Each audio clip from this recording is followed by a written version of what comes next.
Welcome to the Real Estate Syndication Show. Whether you are a seasoned investor or building a new real estate business, this is the show for you. Whitney Sewell talks to top experts in the business. Our goal is to help you master real estate syndication. And now your host, Whitney Sewell. This is your daily real estate syndication show. I'm your host, Whitney Sewell. Today our guest is Nizan Mosery. Thanks for being on the show, Nitzan. Hey, thanks, Whitney. How are you? Pleasure to be here. Yeah, great. He's been involved in real estate for over 20 years, currently owns multiple properties nationally and worldwide. He owns Keen Realty Solutions. He's owner and CEO of Keen Management Solutions.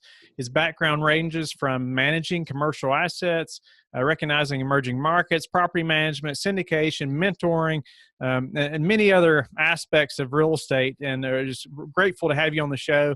And I had the pleasure of meeting Nitzan, hearing him speak in Boston at the Ultimate Partnering just a few weeks back, and that was a pleasure. And again, I'm grateful to have you on the show. Why don't you start by telling us a little bit about your background, how you got into real estate, and specifically the syndication business?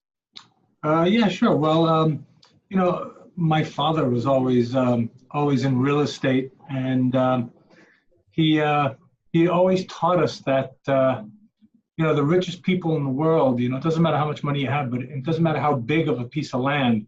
But as long as you own a piece of land free and clear, no one could ever take that away from you. And you can do multiple things with it. You can build on it. You can lease it out. You can rent it out. You can sell it. You can borrow against it. So, that all came, with time and through my father and whatnot. And, I myself went out and did a lot of different things in different industries and whatnot. But real estate was always in the background. I always knew that I had a knack for it for some reason. I can spot a good piece of land and pretty much give you its highest and best use. I left New York in 1997, where I'm originally from, and I went traveling. I went to Israel, hung out there for about a year, and then continued traveling the world for about 5-6 years, and became a real hippie. And then I met my wife while traveling, and we ended up back in Israel and opened up a raw vegan restaurant. And then, the market crashed. And I decided with my wife, we decided to come back to the States, and we live in Florida now. And we got back into the real estate business. I started fixing and flipping homes here in my backyard, and realized that that was a finite amount of homes and a finite time. So I had to look for other aspects of the real estate industry, and I found multifamily.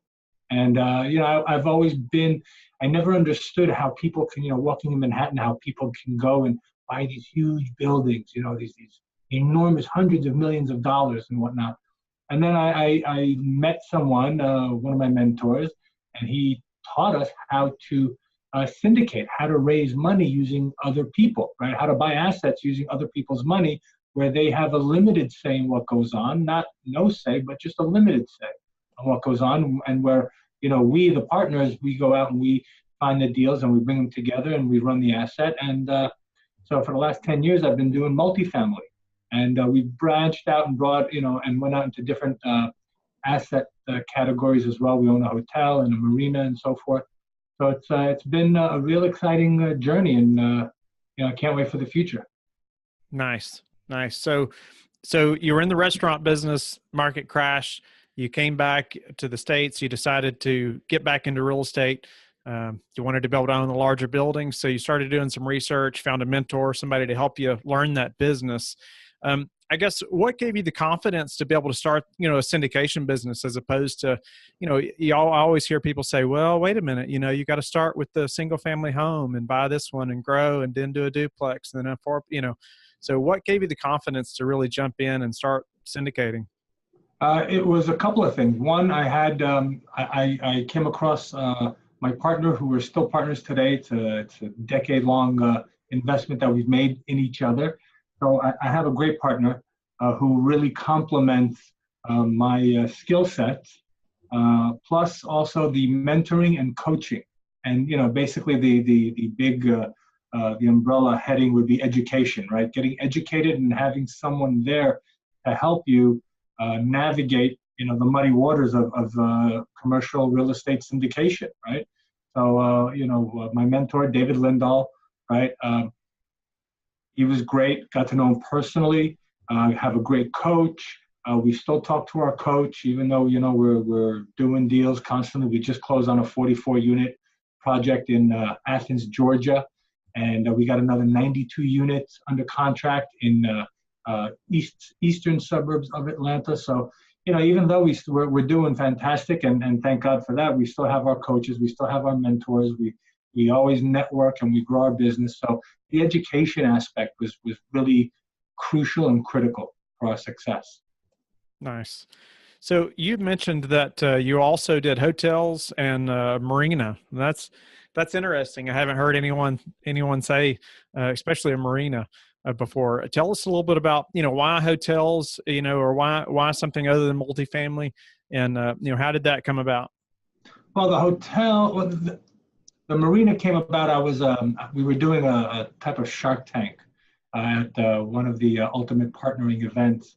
And I was one of the sharks, and somebody came up with this opportunity where we could buy 14 acres of land on Lake Wiley with a quarter of a mile of a beach, a swimming pool. We could take out the RV parks and put in tiny vacation park model homes and so forth, and 14 acres of land in one of the most richest zip codes in Charlotte. So we said, it was a good opportunity. It was very cheap. It was for $2.5 million. So it was very, very cheap. Right now we're finishing installing the last cabins, and we're renting them out at about $150, $180 a night. It's a great location. It's a beautiful opportunity. So we jumped on that, and the hotel came to us when we met someone who was teaching people how to buy hotels, because it's a completely different business than multifamily or offices or self-storage or warehousing. It's just its own separate animal and beast.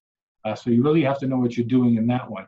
And we found an asset that the price was just unbelievable. 240 keys with the largest swimming pool in Memphis, a mile away from the airport, a mile and a half from Graceland. Elvis used to hang out at the bar with his manager, and we bought it for $1.9 million. That's less than $8,000 a key. So, having, again, the education to know how to run a hotel, having a mentor that knows how to do that as well, plus our mentor, Dave Lindahl. So we had a lot of people behind us and working with us, and we had experience with multifamily on due diligence and how we need to look at things. So that kind of aspect was the same, right? Just the little minor details were different. And then we started running the hotel, bringing a property manager, understanding the different aspects of it. So it's been an incredible ride. So it sounds like, even though it wasn't a multifamily property that you're very familiar with, you just surrounded yourself with experts so you could make sure you're doing the proper due diligence. Correct. Yep. It's all about who you surround yourself with. So then what about the marina? The marina, like I said, that was part of a Shark Tank, right? So, yes. Yeah, that was a Shark Tank.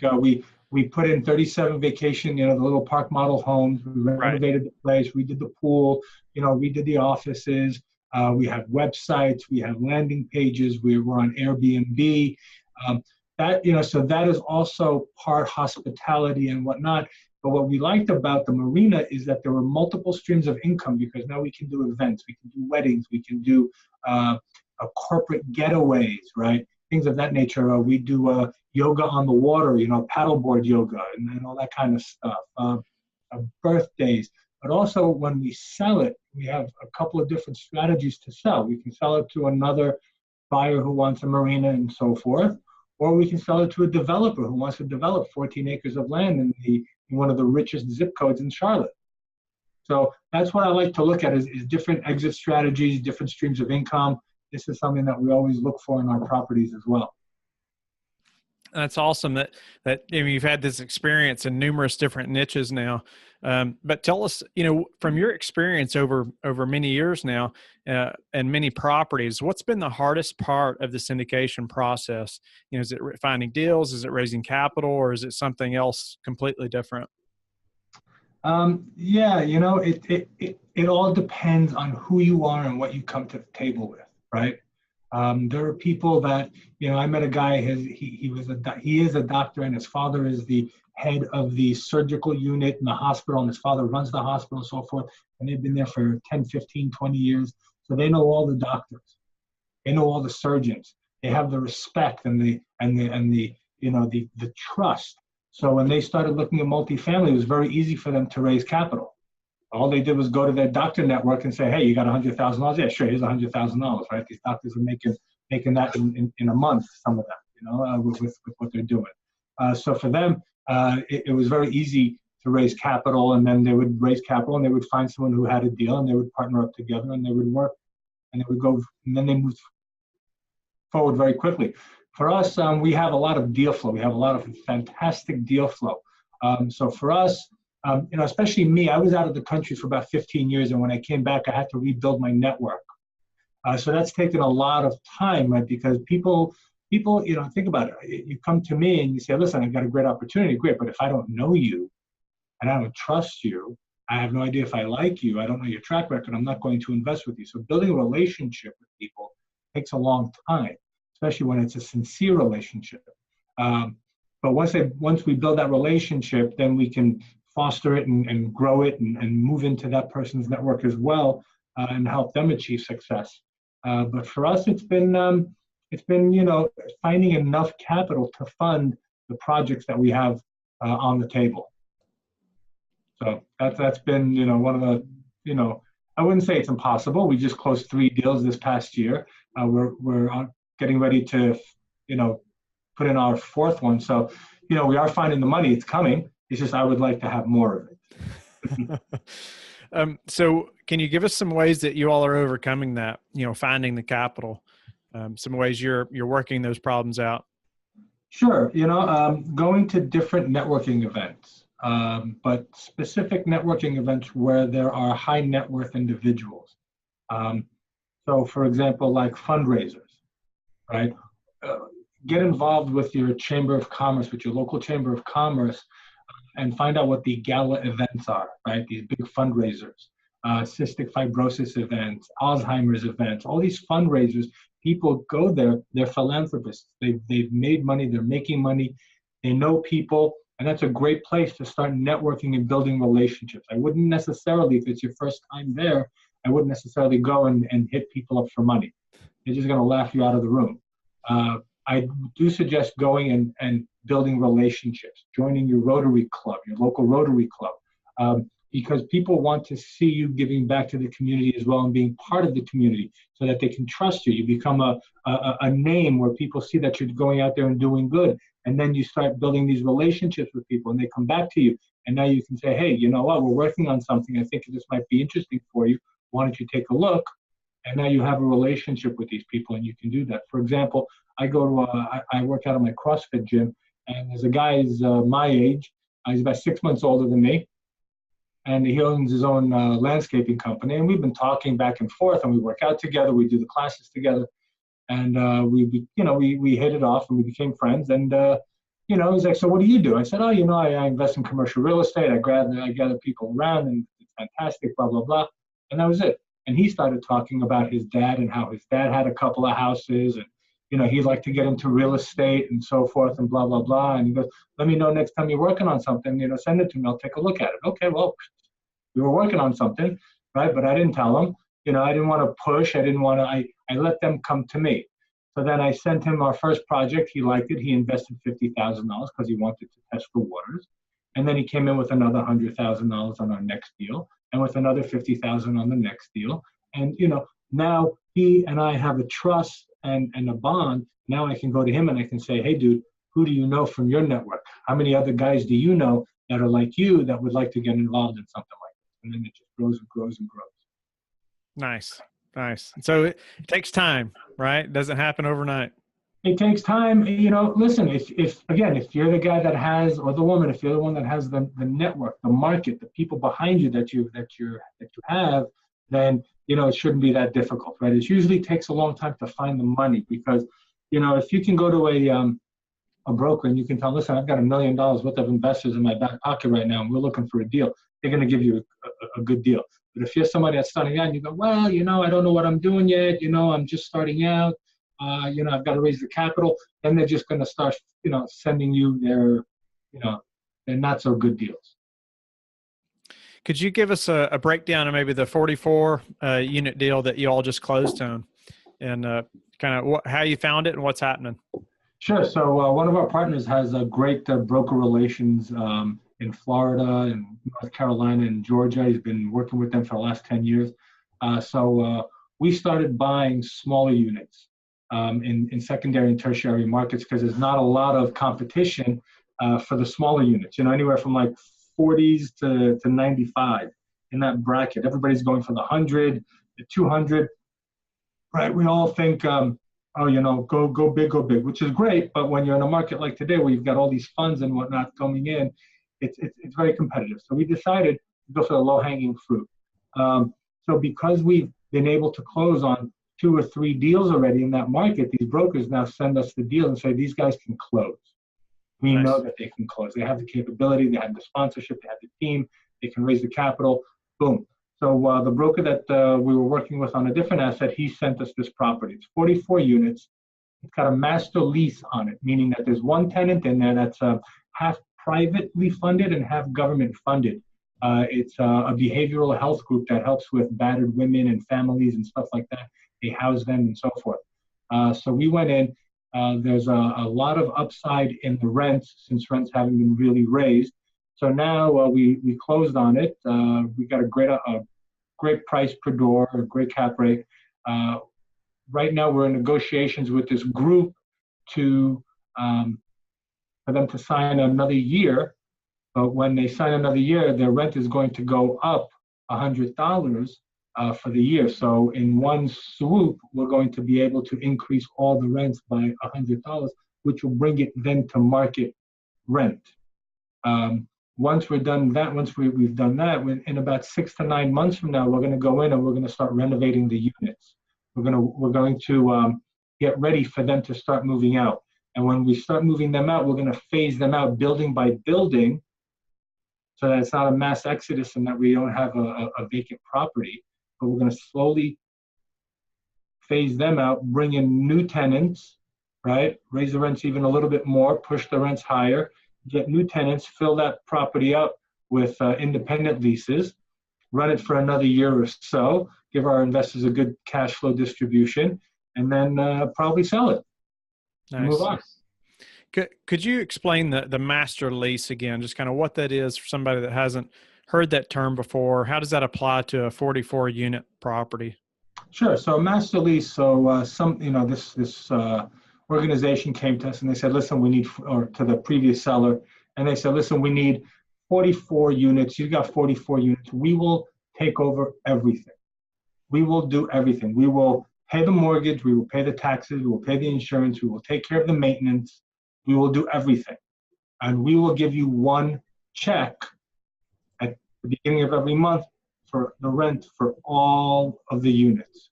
So instead of signing 44 individual leases with 44 people, we sign one lease with one company, and now they are in control of the entire property. So it's up to them to maintain the unit if there's a leak, if there's mold, if there's there's one unit that had a fire in it, so they have to go now and they have to renovate and they have to take care of it. They have to make sure that the property is kept clean, maintained, and so forth.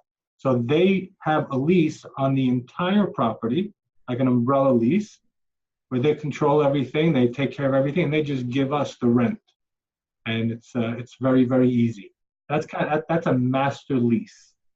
So a master lease is something you normally hear of, like a retail property or a pharmacy building or something like that. That's really common, right? Do you find that it's very common to see a master lease on larger multifamily like this? Larger multifamilies, you're not going to see a master lease because it's, you've got 100, 200 units that you're asking, one organization is going to fill. Right. On the smaller properties, you may, right, with these governmental organizations that need, they need housing, they need certain things. And this group understands that once they leave, they're going to have a hard time finding another property with 44 units. That's why they're okay with us, bumping them up to market rents, that $100, because they know going to take them 6 to 9 months to leave anyway if they decide to leave, and then to find another property. So it's tough. You don't usually see it. And yes, you see it more on commercial spaces, office spaces. A bank will come in, let's say, and they'll lease the whole building from you, right? And they'll put all their offices in, and it'll just be for them, but not for multifamily, not really. So what are some pros and cons to having a master lease on a residential building like this? It seems like maintenance and things like that. Obviously, you're depending on them to get those things done. And I just wonder how some of that works. Right. Well, just like anything else, you have everything in the lease, and if they don't maintain the property, if they don't do this, if they don't do that, then we can put a claim on the security deposit, or if they're in default, right, which this happens, then it's a breach of lease, and then we can evict them, right? They don't want to get evicted because an eviction will happen in 30 days, and they'll have to be out in 30 days. So it's good for them to maintain a good rapport and to be in good standing with us, the landlord. A pro, you don't have to worry about 44 leases, right? Boom, every month, there you go. Here you go, rent for 44. No one's late, no one's this, right? The pros, they take care of everything, right? They make sure the mortgage, they'll make sure the maintenance is taken care of, and the insurance is paid, all that stuff. So they take care of everything, maintenance. So we really don't have to worry about anything. Every once in a while, we'll fly out to the property and we'll surprise them, and we'll walk around. My partner is there now walking, and he was video recording and showing me live what the grounds look like. And we're like, okay, well, this needs to be done. This needs to be done. Checklist, and make sure that they do it. The cons, depending on the type of group that's in there, that who has the master lease, they could get up in one day and leave, and then you've got a vacant property, right? So you got to be careful with who the master lease is, right? If it's just another investor that's with one person or a group of investors, and they want to lease the whole property and say, okay, well, you know what, they could walk away with all the money the next day, but now we have a government that's behind them and that's attached to them, so they can't really do anything because they need that government money. They also need that private money. So they have to follow the letter of the law if they want to maintain getting that income and having that increase every year. So you gotta outlay it. Right. Well, what would you say is the top reason syndicators fail in this business? They don't know how to raise money. Don't know how to raise money. Yeah, awesome. It's like that in any business, right? If you don't know how to raise money for your business, you're going to go out of business. You need to know how to raise capital. You need to be out there networking. You need to be out there constantly networking with people and building relationships with people, and positioning yourself as the expert, so that when you have a project, when you have something, you can show them and they already know that you're the expert. You're the person, you're the go-to person for something like this. And you've built that relationship with them where you can say, hey, look, this is what we're doing. Why don't you come on board and play with us a little bit? Nice. What's the number one thing that's contributed to your success? Having a great team. Building rapport with people, coaching, mentoring, all that stuff. But my business partners are awesome. I couldn't have done it without them. It's a team effort. It really is team effort. Nice. Nizan, you've been a great guest. I really appreciate you being on the show. Would you tell the listeners how they can learn more about you and your business? Sure. You can check me out. I've got a Facebook page called The Traveling Investor. I have a radio show that's called The Traveling Investor Radio Show, and we talk about life, liberty, and the pursuit of happiness through commercial real estate investing. I have guests on the show every week. It happens every Thursday at 1 p.m. Eastern on W4, the number 4, CY.com.